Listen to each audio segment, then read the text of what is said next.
नमस्कार दोस्तों, भारतीय रेल की तत्काल टिकट अगर आप ऑनलाइन यानी कि आईआरसीटीसी के माध्यम से इन दिनों बुक करने की कोशिश करते हैं तो कुछ दो बड़े मेजर प्रॉब्लम्स है जो लोगों को परेशान कर रहे हैं। तकरीबन 80-90% लोग जो है अपना टिकट बुक नहीं कर पा रहे हैं। पहला प्रॉब्लम है क्लाइंट आईपी एरर और दूसरा है कनेक्शन इशू वाला प्रॉब्लम जो है कुछ इस तरह से लोगों को देखने को मिल रहा है। तो ऐसे में कुछ मेथड्स के जरिए से मैं आज आपको यहाँ पे इस वीडियो के माध्यम से बताने की कोशिश करूंगा जिससे ये प्रॉब्लम आप ठीक कर सकते हो। लेकिन यहाँ एक सवाल ये भी है कि क्या इन चीजों को करने के बाद 100% चीजें सही हो जाएंगी? तो इस सवाल का जवाब आपको मिल जाएगा थोड़ी ही देर में। और यहाँ एक और बहुत बड़े झूठ जो है रेलवे की तरफ से बताई गई है उस चीज को भी मैं यहाँ क्लियरली आपको बताने वाला हूँ। झूठ या नाकाम कोशिश आप समझ लीजिए। सबसे पहले समझते हैं ये प्रॉब्लम हो क्यों रहा है। तो ये प्रॉब्लम हो रहा है सर्वर की ओवरलोड की वजह से। तो सबसे पहले आपको करना क्या है, अगर ऐसा कुछ आपको देखने को मिल रहा है आपके फोन या ऐप में या आईआरसीटीसी रेल कनेक्ट हो या फिर रेल वन ऐप हो या ब्राउजर में कहीं भी, तो आप क्या करेंगे, सबसे पहले मल्टीपल डिवाइसेस में अपने आईडी को अगर आपने लॉगिन किया है तो वो आपको नहीं करना है। किसी भी एक डिवाइस में एक आईडी लॉगिन करना है आपको, तभी जाके आपका टिकट जो है बुक होगा या नहीं होगा अलग बात है, लेकिन लॉगिन हो जाएगा।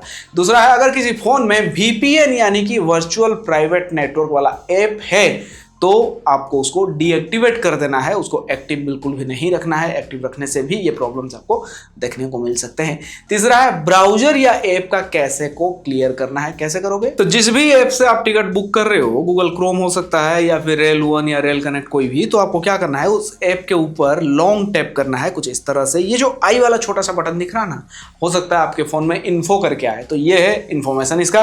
तो आपको इस बटन पर क्लिक करना है। अब आप आ जाओगे अंदर, यहाँ आने पर स्टोरेज एंड कैसे में जाना है और यहाँ क्लियर स्टोरेज बिल्कुल भी नहीं करना है। अगर आप ऐसा करते हो तो आपका ऐप रीसेट हो जाएगा, यानी कि नया डाउनलोड करने से जैसा रहता है वैसे हो जाएगा। तो वो आपको ना करके सिर्फ क्लियर कैसे करके लॉग इन करना है, फिर से दोबारा से कोशिश करना है, उम्मीद है हो जाएगा। आखिरी और सबसे जरूरी चीज़ है दोस्तों कि आपको अपने फ़ोन का मोबाइल डेटा का इस्तेमाल करना है। अगर आप किसी राउटर से वाईफाई के थ्रू कनेक्टेड हो तो ऐसे में भी प्रॉब्लम जो है देखने को कुछ लोगों को मिल रहे हैं, क्योंकि वहाँ पर और भी मल्टीपल चीज़ें जो है कनेक्टेड रहते हैं। तो ऐसे में आप मोबाइल डाटा का इस्तेमाल करो या फिर राउटर का पासवर्ड बदल के सिर्फ आप उस राउटर से कनेक्टेड रहो।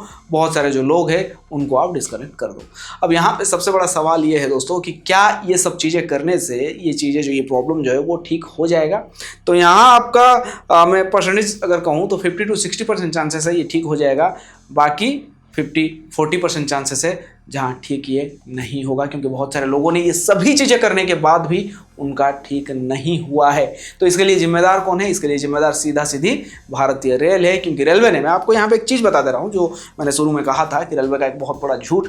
देखिए, झूठ या नाकाम कोशिश जो भी आप कहिए, रेलवे ने कुछ महीनों पहले, कुछ सालों पहले से लेकर अभी कुछ महीने पहले तक रेलवे ने एक बात साफ साफ कहा है कि तकरीबन बहुत सारे ऐसे फेक अकाउंट है, फेक आईडी से या एजेंट्स के इलीगल जिनमें टिकट बुक हो रहे थे वो अकाउंट्स, या फिर बहुत टाइम से जो अकाउंट्स इनएक्टिव है जिनका इस्तेमाल नहीं हो रहा है, ऐसे तकरीबन 2.5 से 3 करोड़ अकाउंट्स को हमने हटा दिया है, जिसका सीधा फ़ायदा जो एक्टिव यूजर्स है उनको होने वाला है, आम आदमी को होने वाला है। तो देखिए 2022, 23 या 21 या 24 को ही ले लीजिए, तब जो चीज़ें थी आज बहुत ज़्यादा ख़राब हुआ है। बहुत सारे अकाउंट्स को अगर आप लोगों ने हटा दिया है तो अब आराम से टिकट बुक होना चाहिए, आराम से लॉगिन हो जाना चाहिए, जबकि चीज़ें दिन बर दिन बदतर से बदतर होते जा रहे हैं। जबकि दोस्तों पहले अकाउंट बनाने पर उतना ज़्यादा तामझाम नहीं होता था। आज एक नया अकाउंट के लिए दुनिया भर की चीज़ों की ज़रूरत है, वेरिफिकेशन का ज़रूरत है, आधार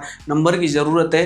तब आखिर ये चीज़ें क्यों हो रही है, ये है मेरा सवाल भारतीय रेल से। अगर आप मुझसे सहमत हो, आपका भी यही सवाल है रेलवे से, तो इस वीडियो को ज़्यादा से ज़्यादा शेयर करो ताकि ये रेलवे तक पहुँचे और वो समझे कि लोग चीज़ों को समझ रहे हैं। अब सिर्फ बोलने से काम नहीं चलेगा, करना पड़ेगा, जो प्रॉब्लम है उसका सॉल्यूशन निकालना पड़ेगा। और इस तरह का प्रॉब्लम अगर आप भी झेल रहे हैं तो कमेंट सेक्शन में अपनी प्रॉब्लम को जरूर लिखिए। दीजिए मुझे इजाजत, फिर मिलते हैं कोई नई जानकारी के साथ। तब तक के लिए अपना ख्याल रखिए। Take care, bye bye.